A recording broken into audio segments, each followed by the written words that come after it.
nada. Y un día morirá y será sepultado en la misma tierra que le vio nacer. En aquella tierra donde fue tomado, regresará. Pero será juzgado en un trono. Y será puesto del pie delante del Creador del universo.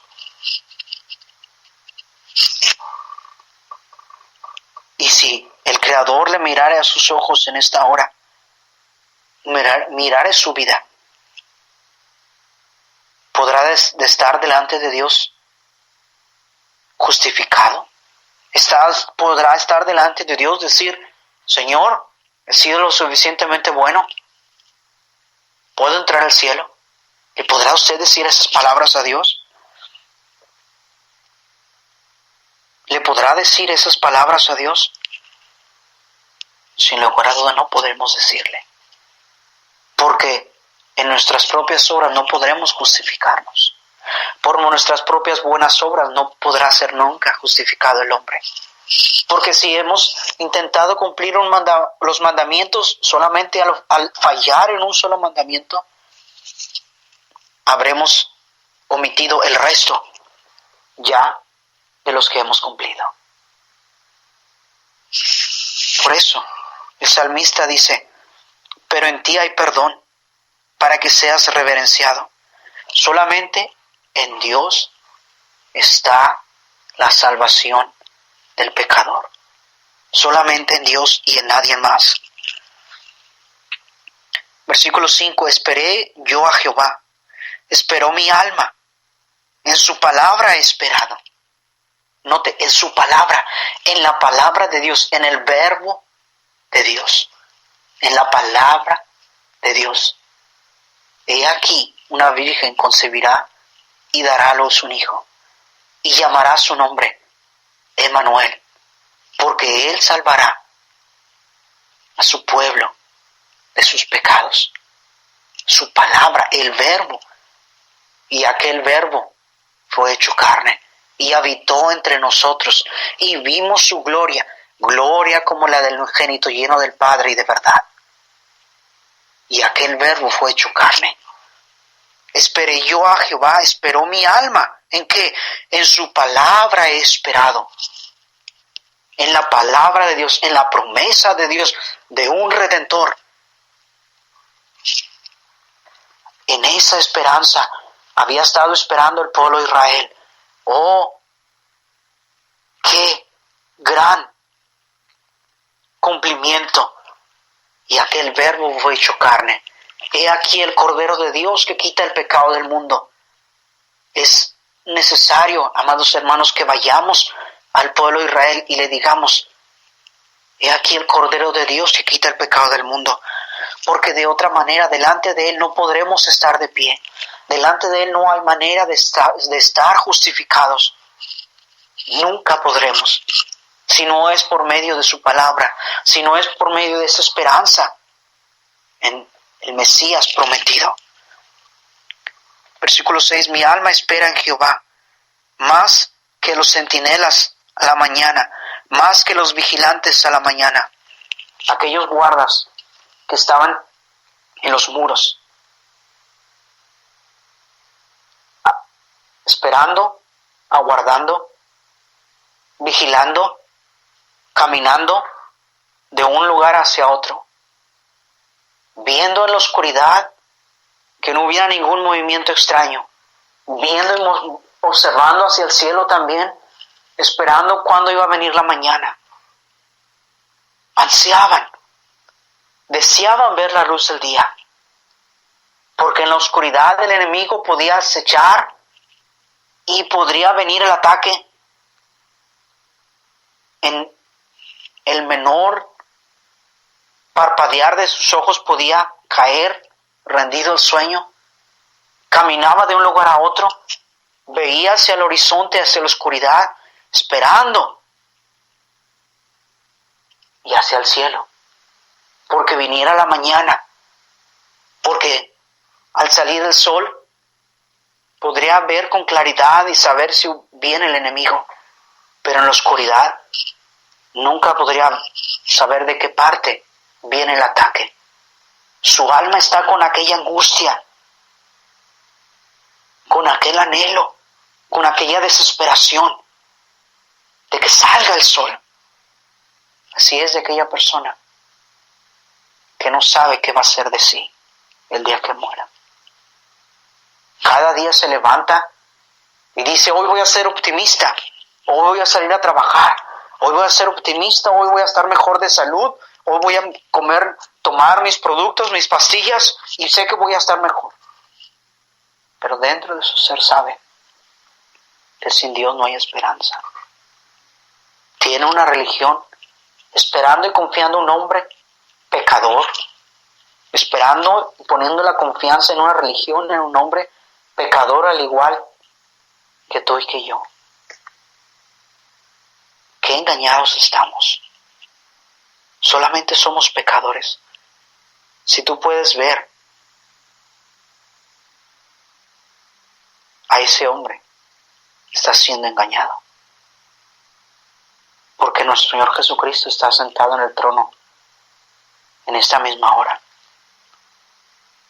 Y al leer la palabra nos damos cuenta que por medio de su Espíritu nos redarguye de pecado y nos muestra que nuestro pecado nos aleja de Dios y nos condena a vivir por la eternidad separados de Él. Esa es la peor condenación, vivir separados de Dios y luego después todavía estar quemándonos en el infierno.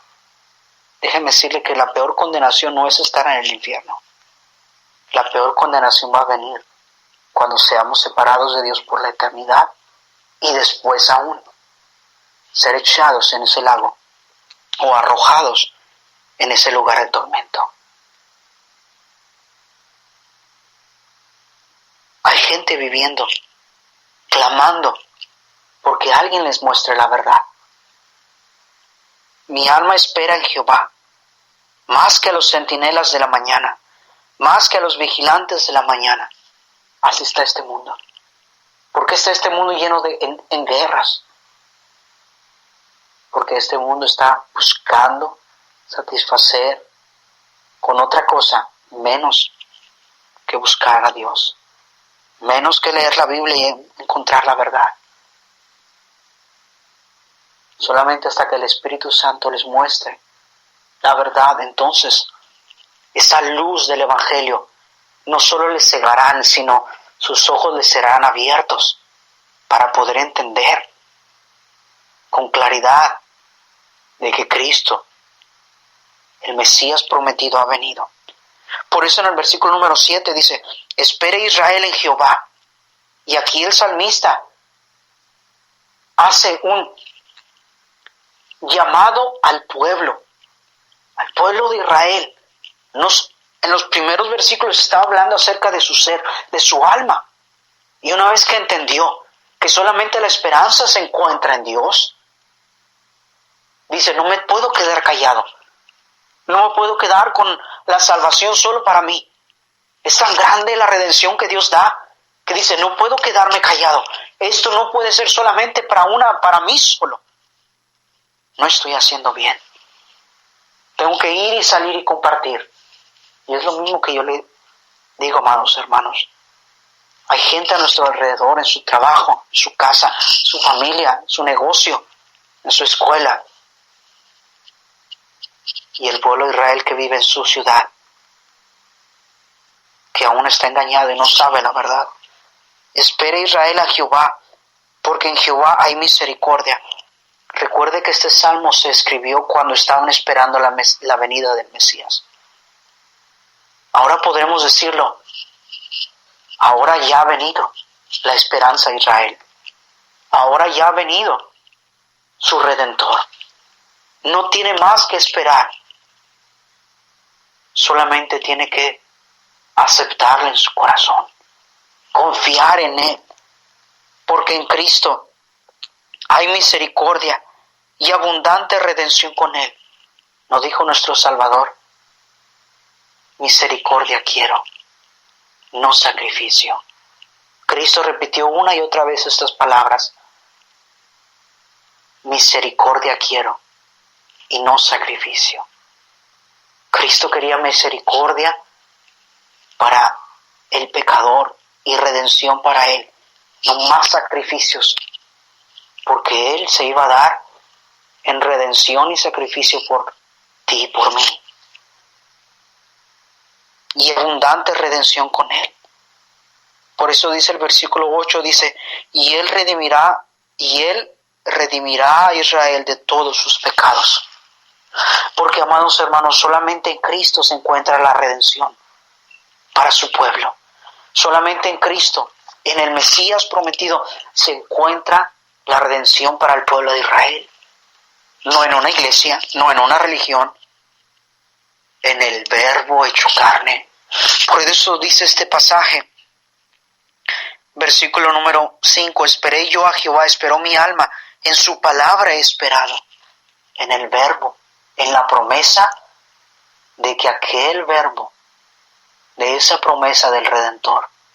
Por eso dice la palabra de Dios, y aquel Verbo fue hecho carne, y vimos su gloria. Gloria. Juan capítulo 1, versículo del 1 al 14. Nos dice, amados hermanos, que a todos los que le recibieron, a los que creen en su nombre, les dio potestad de ser hechos hijos de Dios. Dios quiere que el pueblo de Israel no solamente sea creación de Dios, sino que sean hijos de Dios, no solamente físicamente, sino espiritualmente también. Porque por eso en Génesis nos dice que Dios le hizo la promesa a Abraham, y en ti serán benditas todas las familias de la tierra. En tu simiente Dios le dijo a Abraham. ¿Cómo iban a recibir la bendición del pueblo de Israel? Hasta que recibieran al Mesías prometido. En tu simiente, en una simiente de uno solo, en la del Mesías prometido. Todas las familias de la tierra, porque la promesa que le dieron a Abraham no era bajo la ley, era por la gracia. Y la promesa que se le dio a Abraham, amados hermanos, era a través de la gracia dada a través de aquel que iba a venir de la descendencia de Abraham, prometido para la redención de la humanidad. Y es Cristo. Y es por eso que Cristo, nacido, murió, pues crucificado, y nos dio la redención. Y para traer a sí mismo a los que estaban bajo la ley, cumplió la ley. Y a los que no conocíamos la ley, sin conocimiento de ella, nos atrajo. Dice la Biblia que para de los dos pueblos, unirlos y hacer uno solo, en un cuerpo suyo. Y ese cuerpo se llama la iglesia. De los dos pueblos, el hebreo y el no hebreo, el resto de la humanidad, y atraerlos a sí mismo y darse a sí mismo por su iglesia. El Salvador ha unido a los dos pueblos, al olivo natural, y nos ha arrancado a nosotros del olivo silvestre y nos ha injertado en el olivo natural, por gracia solamente. Por eso dice aquí, porque en Jehová hay misericordia y abundante redención con él. Eso quiere decir que en él, en Cristo, están escondidos todos los tesoros de la gracia por medio de él. Por eso, amados hermanos, en el Antiguo Testamento los pactos eran solamente una sombra dada al pueblo de Israel. Era como aquella puerta que tiene una hendidura en el cerrojo, y que esa llave cada profeta solamente podría ver a través de ese pequeño orificio, hasta que se viniera el cumplimiento de los tiempos. Vino Juan y abrió esas puertas y dijo: arrepentíos. Abrió y dijo: he ahí aquí el Cordero que quita el pecado del mundo. He aquí el Cordero de Dios que quita el pecado del mundo. Juan abrió las puertas con el Evangelio. Arrepentíos, porque el reino